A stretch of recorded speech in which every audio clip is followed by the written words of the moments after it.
शहर नगर का गांव नरम धूप में जाग रहा था। पहाड़ों के पीछे से सूरज की रोशनी घरों, खेतों और दरिया के किनारे को सुनहरी रंग दे रही थी। रहमत अपने खेत में खड़ा मिट्टी की खुशबू लेता है।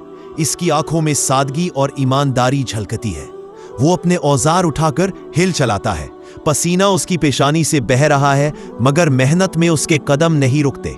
चंद गांव वाले दूर से रहमत को देखकर कहते हैं, ये लड़का अपने बाप जैसा ईमानदार है। महल के अंदर बादशाह फैसल अपने शाही तख्त पर बैठा रया के मसाइल से बेखबर गुरूर में डूबा हुआ है। बादशाह अपने वजीरों को हुक्म देता है, शहर नगर की जमीन बादशाही के नाम होगी। जो मुखालफत करे इसे सजा दी जाए। वुज़रा टोकरियों में अहकामात लिखकर सिपाहियों को देते हैं ताकि जमीन जब्त करने की कार्रवाई शुरू हो। सिपाहियों की खबरों से गांव में चीखो पुकार मच जाती है। औरतें बच्चों को सीने से लगाती हैं। मर्द खामोश और बेबस खड़े हैं। रहमत सबको जमा करके कहता है, हम हक पर है। हम अपनी मेहनत बादशाह को दिखाएंगे। डरने की जरूरत नहीं। चिरागों की रोशनी में गांव वाले रहमत की बात सुनते हैं। सब फैसला करते हैं कि बादशाह के सामने सच बयान करेंगे। रहमत सबसे बेहतरीन फूल, सब्जियां, खजूरें और अनाज चुनकर टोकरियों में रखता है। सुबह सवेरे रहमत तन्हा महल की तरफ रवाना होता है। रास्ते में उसके कदम साबित कदमी दिखाते हैं। महल के मुहाफिज उसकी टोकरियां खोलकर देखते हैं। रहमत धीरज से हर सवाल का जवाब देता है। दरबार में दाखिल होते ही रहमत सजदा सलाम करता है और तोहफे पेश करता है। फसलों की खूबसूरती देखकर बादशाह कहता है, इतने कम वसाइल में इतनी बेहतरीन पैदावार। रहमत जवाब देता है, हुजूर, जमीन मेहनत करने वालों को कभी धोखा नहीं देती। बादशाह पहली बार एहसास के साथ रहमत को देखता है। उसके चेहरे पर सख्ती कम हो जाती है।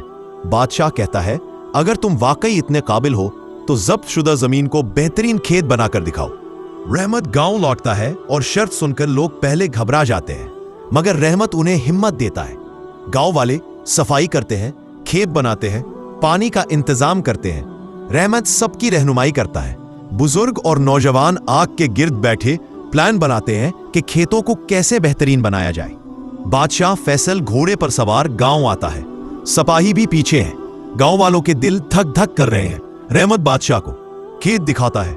सब्ज लहलहाती फसलें, खूबसूरत पौधे।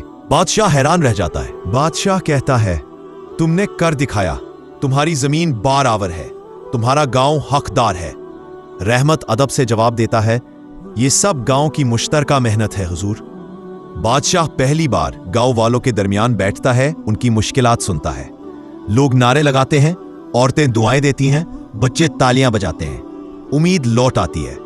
बादशाह ऐलान करता है, गांव की कोई जमीन नहीं ली जाएगी, बल्कि मैं तुम्हें औजार, बेज और नहरें दूंगा। गांव में बड़े दस्तरखान लगते हैं।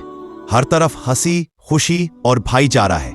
रहमत बच्चों को बेज लगाने और जमीन से मोहब्बत सिखाता है। बादशाह फैसल खुद रहमत के साथ पौधा लगाता है। गांव वाले हैरानी से देखते हैं। गांव चिरागों से जगमगा रहा है। रहमत लोगों के बीच बैठकर मुस्कुराता है। वो एक दरख्त के नीचे बैठकर सोचता है कि सच्चाई वाकई तब्दीली ला सकती है। बादशाह पहाड़ी पर खड़ा गांव को देखता है। उसे एहसास होता है कि असल ताकत इंसाफ में है। गांव में लोग बैनर लगाते हैं, सच्चाई में बरकत है। रहमत खड़ा खेतों को देखकर खुशी महसूस करता है। सब कुछ बदल चुका था। रहमत की रहनुमाई में बच्चे दरख्त लगाते हैं। गांव सरसब्ज होने लगा। बादशाह बीज, औजार और नहरें तामीर करवाने का हुक्म देता है। सूरज डूबता है। गांव में अमन, सुकून और शुक्रगुजारी का माहौल है। रात को आतिशबाजी और चिरागा होता है। लोग खुशी से कहते हैं, ये सब सच्चाई, मेहनत और ईमानदारी की जीत है।